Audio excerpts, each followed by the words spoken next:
सोलापुरात स्वीकृतवरून प्रचंड गोंधळ, नाव कट असलेल्या भाजप इच्छुकाचा आत्महत्येचा इशारा, अमोल शिंदेंना मेसेज. सोलापूर महापालिकेच्या पहिल्या सर्वसाधारण सभेत स्वीकृत नगरसेवकाच्या यादीवरून प्रचंड गोंधळ झाला.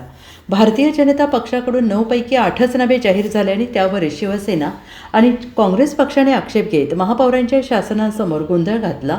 या गोंधळातच पहिली सर्वसाधारण सभा तहकूब करण्याची वेळ भाजपवर आली. दरम्यान स्वीकृत नगरसेवक पदासाठी इच्छुक असलेल्या भारतीय जनता पक्षाच्या एका इच्छुकाने मला मेसेज केला आहे. त्याने बालाजी सरोवर येथे असलेल्या काही नेत्यांची, काही आमदारांची नावं लिहून आत्महत्या करण्याची धमकी दिली आहे, अशी धक्कादायक माहिती शिवसेनेचे गटनेते अमोल शिंदे यांनी सभागृहात दिली. त्यामुळे पहिल्याच सभेत मोठी खळबळ उडाली आहे.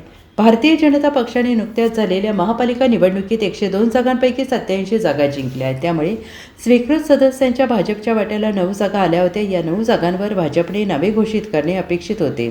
मात्र भाजपने केवळ 8 नावांची घोषणा करून कामकाज रेटून नेण्याचा प्रयत्न केला आणि त्यावर शिवसेनेचे गटनेते अमोल शिंदे यांनी आक्षेप घेतला.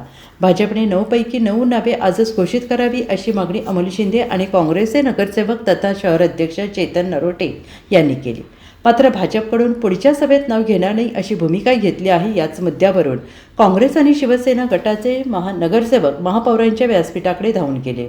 Bureau report, SBN Marathi, Solapur.